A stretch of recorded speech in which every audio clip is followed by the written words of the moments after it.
midway through the 2009 IPL. India Today would publish this article. See, we are probably getting this all wrong. The KKR are not really supposed to be a cricket team. It is the IPL's version of Cartoon Network. Either that or it's a drama company which would explain the Julius Caesar storyline and facial expressions out of Hamlet. KKR now resembles a daily soap in which every episode ends in a melodramatic flourish. Now you would think that they are being very harsh and over the top, but frankly, if anything, they are understating the situation. Because the 2009 KKR season was the stuff of living nightmares, where you had the coach claiming to install a system that could revolutionize cricket, that would ultimately destroy KKR to its core. And today, we cover the first half of the story, starting from this. This is John Buchanan's record as the coach of that Invincibles Australian team. No matter where you look, it's just Australia, Australia, and Australia.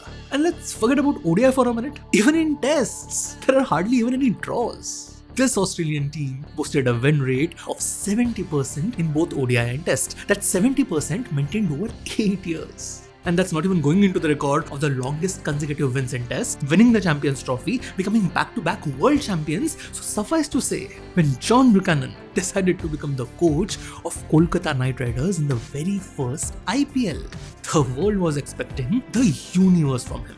And yet, if there was to be a black mark on that impressive record, it had to be the team that time and again had tested the immortality of these Invincibles. Who were the ones to actually end that consecutive test win run, who had stood against them in multiple finals, who had held them to a mere 50% win rate as compared to the 80% against the rest of the world. India, under the feisty leadership of Sourav Ganguly, had been the only thorn in that mighty Australian side. And through this, Dada and John had come to know each other really well. And so, as the evening of 19 February 2008 approached, where these two age-old adversaries were to meet yet again, this time as the coach and captain of KKR, this was to be the start of yet another India-Australian rivalry. Because unbeknownst to either of them, both of them wanted to take their team in exact opposite directions. Let's start with Dada's pitch first. A batting lineup consisting of chiefly Indian players. Then, a strong seam bowling lineup consisting of foreign players, which would be spearheaded by Shoaib, Akhtar. Basically, Dada wanted to recreate his old potent Indian team with the only thing it had been missing back then, pace. But then, there was John's plan. A plan that wanted to revolutionize the very way cricket was being played. Quoting from John's book, I wanted to develop the Knight Riders into the greatest sporting franchise in the world. And the way they would make this happen was through 5 stages in 5 years. Now the first year, it was to observe an SS. But the second year, that would see the creation of KKR Academy, an academy whose job would be to train loyal and grateful youngsters for the team. But more importantly, it would create players, which he could then transition into enacting his main idea, that is in a team. The coach should be the shot caller and not the captain. Here is how it went. Except maybe in American football, there is no other sport in the world that gives so much power to the captain rather than the coach. And there is a good reason behind it. In most of the other games, there aren't that many natural breaks in the game. Yes, there are timeouts and the small break that happens when the ball goes out of bounds. But beyond that, the game mostly progresses at a frantic pace. So how exactly in this situation is the captain who is actually playing the game get the time, the information, the space to take the right decision at the right time? Hence we have the coach. From the team to be picked to the strategist to be employed, everything is normally in the coach's hand. But unlike in most of the games, cricket has a natural break in the game, that is the interval between two balls. Interval in which the captain can talk to the bowler, set up the field, do all the necessary adjustments required to earn a victory. But according to John, whereas this approach may have worked in other formats, where the captain had enough time to watch, adapt and slowly make changes, T20's short format meant that a single ball, a single bowler, a single shot could be the difference between winning and losing. Meaning decisions had to be taken precisely and correctly with zero leeway for trial and error.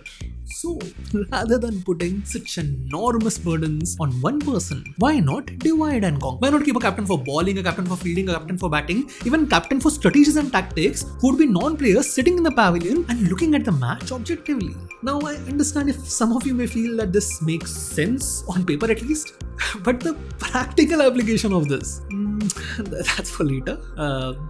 For now, this was John's pitch, miles away from Dada's. So now the management had a choice to make between the coach and the captain, between the traditional and the revolutionary. And come the first IPL auction, they would decide on a compromise. Both sides getting something, but not everything. Whereas John would get a no for that coach's idea. His academy idea would be accepted. While Dada, he would get to lead the team along with his one clear-cut demand.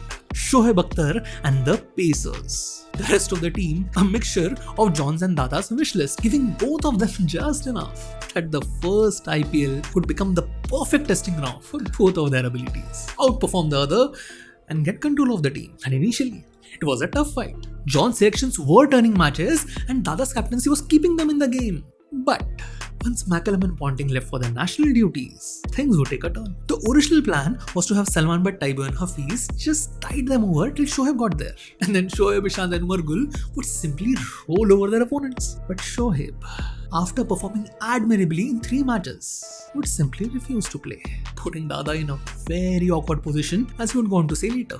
I had insisted that the coach and the team owner pick Shoaib Akhtar at the auction. They had pointed out his inconsistent history, but I was pretty sure I could handle him.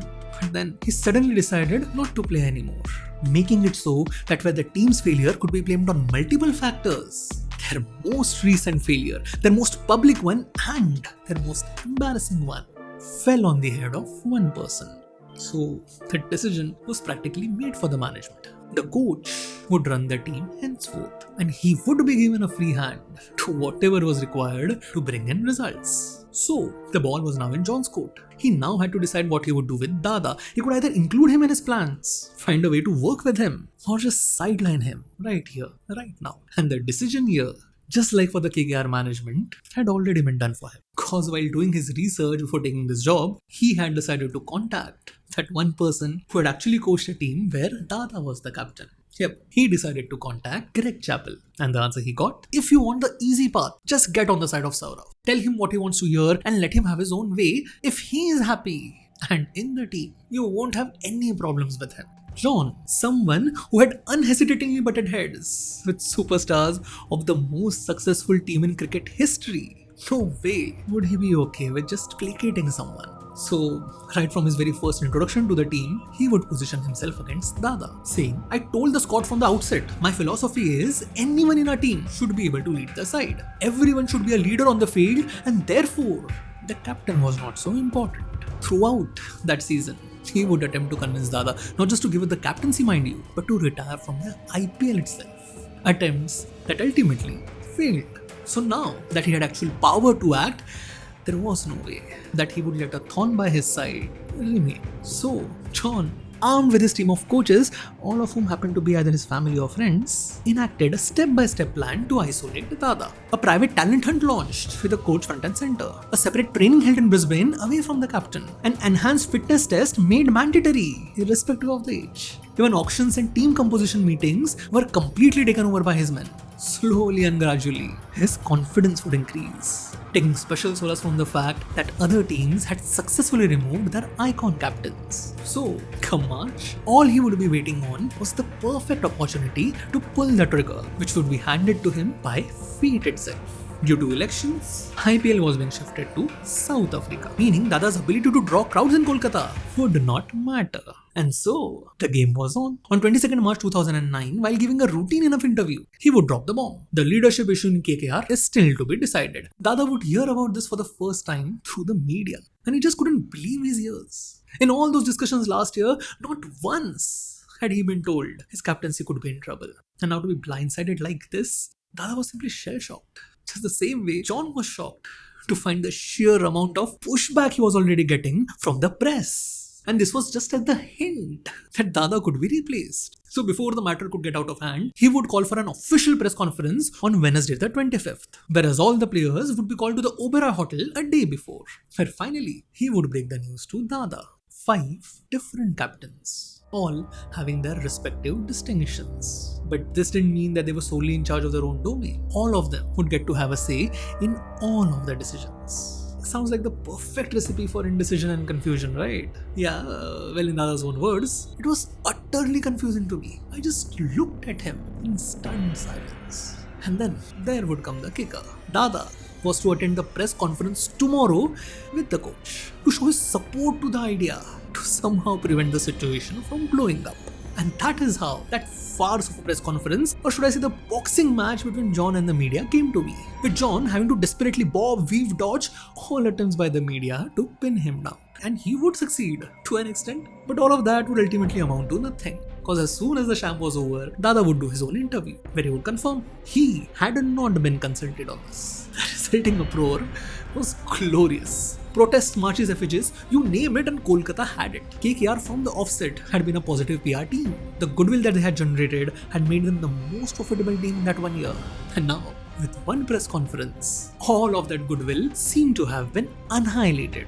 But it didn't stop there. While the public opinion was torching them, they seemed to have entered a wholly different kind of fight in the cricketing world, where the radical idea had divided the experts in two. On one side were the traditionalists, who were severely criticizing it, their objections ultimately amounting to one simple line: this was confusing and completely unnecessary. While on the other hand, we had the progressives, who had not only just come out in support of John, but many of whom had the opinion that this experiment, if successful, it could change cricket as we know it. So this was no longer a simple fight between the captain and the coach, just like DRS and players review. This seemed like another challenge made to the old world by the new. And through all of this, the KKR management would not utter a peep, seemingly content to just bide their time, wait out the storm, and they may have been successful in doing that too, if not for Sunil Gavaskar's article. Buchanan is just another failed former cricketer making a living telling international players to do what he couldn't do at the first class level. The owners, poor souls, have little idea that they are being milked. You can see why people would take an affront to that statement. So on one hand, as Shah Rukh would answer Gavaskar publicly, the management would also call for an emergency meeting, which after a 4-hour-long marathon debate would end up in a statement. Needless to say, the term multi-captains has raised a few eyebrows and questions. Now the new idea is to have a set of strategists, as is always the case classically in cricket, who will form a team of 4 to 5 core experts in the field of fielding, bowling, batting, data, etc. These coaches or strategists will assist the one captain. Now this was seen by some as a backpedaling by John, a switch to a more traditional method maybe, but as John saw it, he was just switching the words. A switch in fact that would work in his favor, because captains have to come from players themselves. But strategists, anyone can be a strategist. Anyone he wants. And so it was that in the very first practice session for KKR, you had the main coach, the fielding coach, and John himself sitting in 3 different parts of the stadium, discussing everything on walkie-talkies and then conveying their decision to the captain via sign language. So basically, John would now get to puppet the entire match from the comforts of the pavilion. By the time the warm-up matches were done, the 2 losses 1 win record of KKR under this new model would be deemed good enough. And John would get the nod to take the final step. The single captain for the 2009 season of KKR was to be McCallum, a 27-year-old with 0 captaincy experience. John and his revolution had won. But here is the funny part. In actuality, this wasn't the war. This wasn't even the battle, frankly. This was just the opening salvo. As Ganguly, after coming to know about his official replacement, would say, they have given Buchanan everything he wanted, including the captain. There could now be no excuse for not performing. Because frankly, after bringing so much controversy to the KKR's doorstep, if now he didn't perform, what he had done to Dada would pale far in comparison to what the management would do to him. And that is the part that we will cover in the second part of the video. The grand performance of John and their terrible consequences. Thank you for watching this video. If you did, please like, share and subscribe. Till then, thank you for watching. I hope you have a good day.